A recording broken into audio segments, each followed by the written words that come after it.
अस्सलाम वालेकुम, क्या हाल है? ठीक ठाक हैं जी? सलाम जी सरवर साहब, thank you for having me. Khalid साहब, एक स्टोरी बहुत चल रही है। एक तो भारत ने अपना एयर वाइस चीफ सैक किया है, और दूसरा देखें ना, हमें तो बिग बर्ड से बहुत डराया जाता था कि उनके पास राफेल हैं और राफेल स्टेल्थ है, रडार में आएगा नहीं, और आएगा तो पता नहीं लगेगा और ऊपर से होके चला जाएगा और कोई उसको हिट नहीं कर सकता। तो ये क्या, एक तो एयर वाइस चीफ को क्यों उन्होंने सैक किया, और दूसरा सोर्स कोड की बहुत हम स्टोरी सुन रहे हैं कि फ्रांस ने सोर्स कोड नहीं दिया, तो सोर्स कोड के बगैर वो मिसाइल अपने लॉन्च नहीं कर सकते। क्या कहानी है? थैंक यू जी, बड़ा अच्छा सवाल आपने स्टार्ट में कर दिया। Let me start with vice chief. पहली बात तो डिस्क्लेमर है कि मैंने फायर नहीं किया उनको, लेकिन मैं कमेंट कर सकता हूँ। कमेंट ये है मेरा कि देखिए, जब मैं ये अक्सर लोगों से बात करता हूँ कि 1.4 बिलियन की आबादी है उस मुल्क में, और जब आप एक अनएथिकल, जो एक बिला जवाज और जिसके अंदर आप गिल्टी फील करें ऐसे ऑपरेशंस करेंगे जिसके अंदर मैलिफाइड इंटेंशंस होती है, कॉन्स्पिरेटरी का एलिमेंट होता है, तो हर शख्स का ज़मीर तो नहीं सुलाया जा सकता 1.4 बिलियन का। और मैं अक्सर कहता हूं कि 1.4 बिलियन में से शायद 1.38 बिलियन लोग नहीं चाहते जंग हिंदुस्तान में। ये चंद पॉलिटिशियंस हैं हुकूमत में जो लीडर हैं, और वो पॉलिटिकल मोटिव के लिए इस्तेमाल करना चाहते हैं। तो बहुत सारे लोग जो हम यूनिफॉर्म सारे पहनते हैं, मैंने भी 35 साल पहने, जहाज उड़ाए, तो हमारे अंदर एक इंसानियत वाला एलिमेंट, चाहे आपका कोई भी रिलीजन हो, वो तो बाय डिफॉल्ट अल्लाह मियां ने रखा है हमारे। तो आपके जहन में जब ये होता है कि मैं ऐसा ऑपरेशन करने जा रहा हूं, या मुझे ऐसा ऑपरेशन करने का कहा जा रहा है जो अनएथिकल है, बेसलेस है, जिसमें मासूम लोग मारे जाएंगे, तो आपका ज़मीर जाग जाता है, तो आप रिटेलिएट करते हैं, चाहे वो ओपनली करें। और जाहिर है फिर कोई भी ऐसा जिसमें आप मिसफिट होंगे एक बिगर गेम के अंदर जो मोदी ने और उनकी हुकूमत ने बनाई होगी, तो फिर कोई भी उनके रास्ते में आएगा, उनको हटा दिया जाएगा। और this is the reason basically. देखिए, राफेल का एक रीजन देना, जो आपने भी बड़ा अच्छा किया कि जी राफेल का एक रीजन बना। राफेल जब आ रहा था हमने भी सुना था, और नरेंद्र मोदी ने 2019 में कहा था अगर राफेल होते तो ये अभिनंदन वाला वाकया ना होता। राफेल का इसे अभिनंदन से कोई ताल्लुक नहीं है, मैं आपको अश्योर कराता हूँ।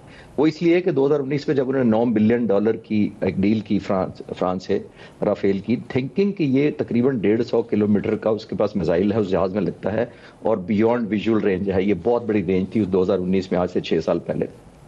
और बड़ी सिग्निफिकेंट ये अचीवमेंट थी हिंदुस्तान की कि हमने 140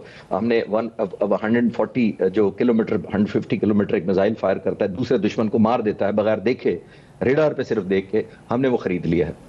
तो इधर पाकिस्तान ने भी J-10C खरीद लिया 2 साल बाद ही, 2022 में इंडक्ट हो गए मार्च में। हमने भी वही ना सिर्फ जहाज को चेकमेट कर दिया, बल्कि हमने मिसाइल जो PL-15 लिया, वो इस वक्त 200 किलोमीटर प्लस है। और मैं आपको फर्स्ट हैंड क्यों रिपोर्ट कर रहा हूं और इतने कॉन्फिडेंस से इसलिए कह रहा हूं कि मुझे पाक फिजाइया ने एक्सेस दिया है। मैं अपनी खालिद चिश्ती के नाम से डॉक्यूमेंट्री चैनल चलाता हूं, और मैं PF के लिए, पाकिस्तान एयरफोर्स और हिस्ट्री के लिए जो वॉर किया है उनमें डॉक्यूमेंट्रीज बनाता है। पर राफेल रडार में तो नहीं पकड़े जा सकते थे, फिर 30 अप्रैल की रात कैसे पकड़े गए?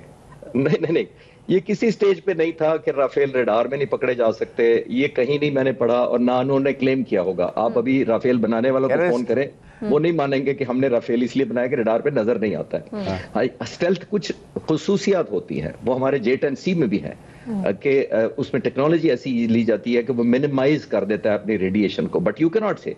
लेकिन क्रेडिट इनविजिबल नहीं हो सकता। अगर किसी को ये पिक्चर जा रही है या कंपनी की तरफ से कहा गया, तो वो गलत है कि इनविजिबल है, जैसे वो आएगा, चक्कर लगा के चला जाएगा, हमें पता भी नहीं लगेगा। ऐसा कोई चलसा नहीं। और ये सोर्स कोड क्या है कि इंडियंस कह रहे हैं हमारे मिसाइल उसमें नहीं लग पा रहे, तो हमारे J-10C में हम अपने मिसाइल लगा सकते हैं, वो राफेल में अपने मिसाइल नहीं लगा पा रहे।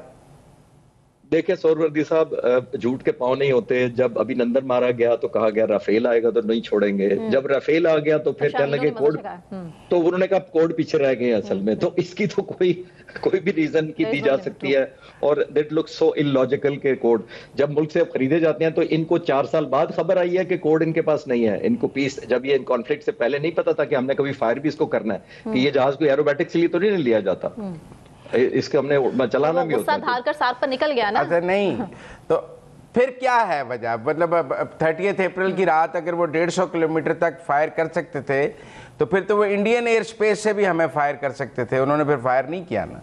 ایبسولوٹلی کر سکتے تھے, اس میں کوئی شک نہیں ہے. دیکھیں اپنے ملک میں رہ کے تو فائر کیا جا سکتا ہے, اور سورس کوڈ کا چکر نہیں. The credit should go to the Pakistan air force. وہ اس لیے عام طور پہ جو ایویشن یا فائٹر فلائنگ کو کم سمجھتے ہیں وہ, اور اکثر چینل سے مجھ سے سوال بھی کر رہے ہیں کہ پاک فضائیہ نے ڈیٹیکٹ کر لیے. دیکھیے ڈیٹیکٹ ہم نہیں کر رہے, ہماری نظر میں ہے سارا کچھ, ہم ٹریک کر رہے ہیں ان کو تھرو آؤٹ. ہمارے بارڈر کے ارد گرد جو ہمارے بارڈر کے نزدیک آتے ہیں دے آر ویزیبل. یہ غلط فہمی دور کرنی چاہیے ان کی بھی. اور ہمیں وہ یہ کہہ رہے ہیں کہ ہمیں چائنیز نے اسپائی سیٹلائٹ کو ایکسیس دے دیا اس لیے ہم نے پکڑ لیا, ورنہ ریڈار سے نہ پکڑ پاتے. نہیں ایسا کوئی, اب ہر طرح کے بہانے کیے جا سکتے ہیں. ہمیں اسٹرینتھ مل گئی ہے, ان کے کوڈ گم ہو گئے ہیں. تو موبائل خریدتے وقت آپ نے پاسورڈ لے کے خریدتے ہیں, یا کبھی موبائل آپ نے خریدا ایک موبائل بھی کہ جس کا پاسورڈ نہ پتا اور آپ موبائل خرید لیں؟ تو یہ ایک سٹرینج انفارچونیٹ باتیں ہیں اور بیس لیس باتیں ہیں. Having flown in the air force for 35 year, میرے بھی 3000 گھنٹے ہیں. میں نے تو کبھی ایسا جہاز نہیں اڑایا تھا جس میں میں کہوں یار اچھا اگر میں اڑا لیتا ہوں لیکن کوڈ مجھے پھر کسی دن بتا دینا, جب جنگ لگے گی تو کوڈ بتا دینا. دس لک سو ویئرڈ. میں اس لیے آپ کو آؤٹ رائٹلی نہ صرف ڈینائی کر رہا ہوں بٹ ڈس ایگری کرتا ہوں کہ ایسا کوئی پاسبلٹی نہیں ہوتی. کوڈز وغیرہ کو ایسا نہیں ہوتا کہ ایک طرف کو سیٹلائٹ مل گیا, یہ میں سیٹ اسائڈ کر رہا ہوں impression. There is nothing like that.